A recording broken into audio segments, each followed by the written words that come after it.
Dans cette édition, on vous dit tout sur le port antique de Marseille, le fameux jardin des vestiges, situé derrière le centre-bourse.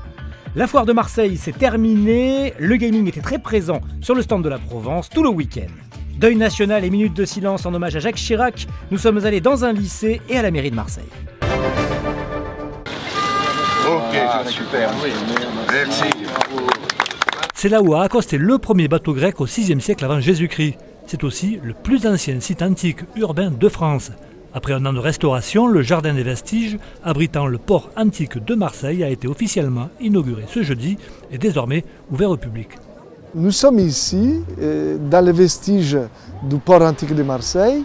C'est ici les lieux où on rentrait dans la ville grecque par le port, par la mer et par la voie qui permettait d'accéder à la porte principale de la ville.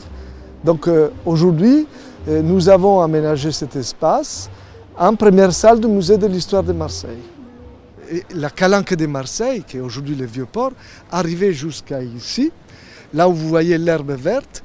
Les quais que vous voyez ici sont arrivés à l'époque impériale et donc on était en dehors des murs, mais en bord de mer. Les navires accostaient et ils pouvaient décharger leurs denrées et ensuite les amener en ville pour les distribuer.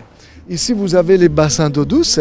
Par cette petite roue, il était alimenté en eau douce. Une grande roue en bois, une noria, permettait d'alimenter en eau douce les navires qui étaient sur un quai juste en face. Il y a un intérêt national à ce genre de projet et je dirais même plus un intérêt quasiment cosmopolite, puisque bien sûr Marseille a un rôle à jouer en tant que capitale culturelle sur l'ensemble du bassin méditerranéen. Donc à travers ce projet, après il y a quelques années le MUSEM, avec je le crois des projets qui sont également en devenir autour de la culture méditerranéenne, on a véritablement quelque chose ici qui est important et qui participe aussi à nos instruments diplomatiques dans l'ensemble de la région et qui participe aussi à cette fierté d'être français. Une question aussi d'identité, d'histoire et de culture.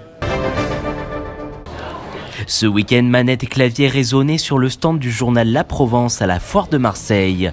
Et pour cause, ces ados amateurs de e-sport sont venus s'affronter pour espérer rejoindre l'équipe de joueurs La Provence Gaming.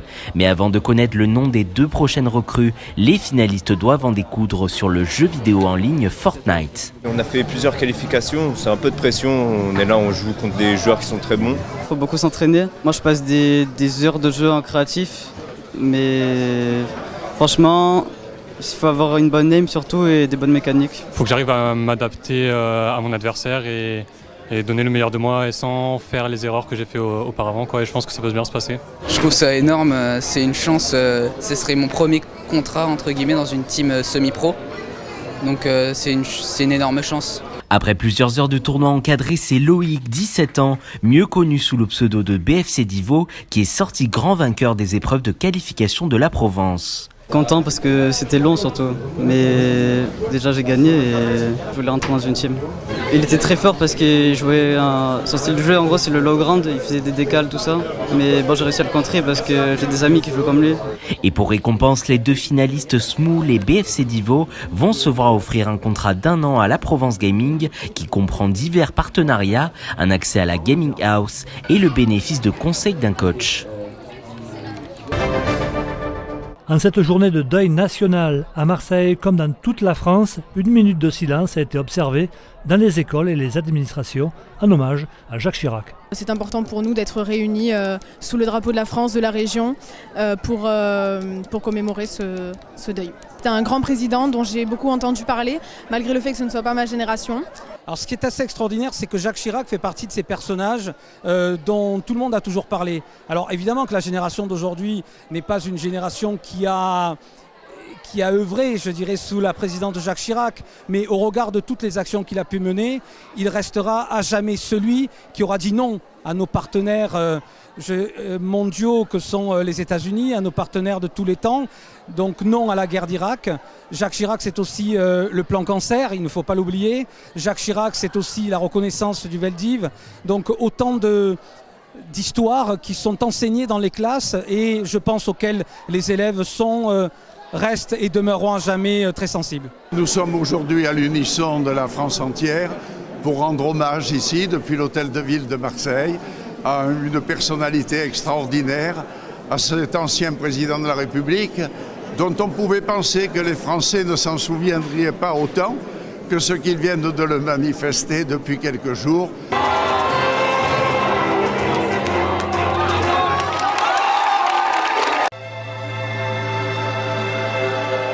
Quelle chance nous avons d'habiter dans le sud, il fera beau sur toute la Provence demain toute la journée, alors que les Parisiens, par exemple, grelottent et sont sous la pluie. Les températures sont également très agréables car s'il fera 7 degrés à Digne, il fera jusqu'à 15 à Marseille, 16 à Toulon et 19 même à Bastia.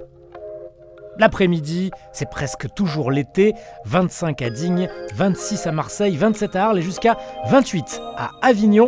Mardi 1er octobre, c'est la Sainte Thérèse de l'Enfant Jésus.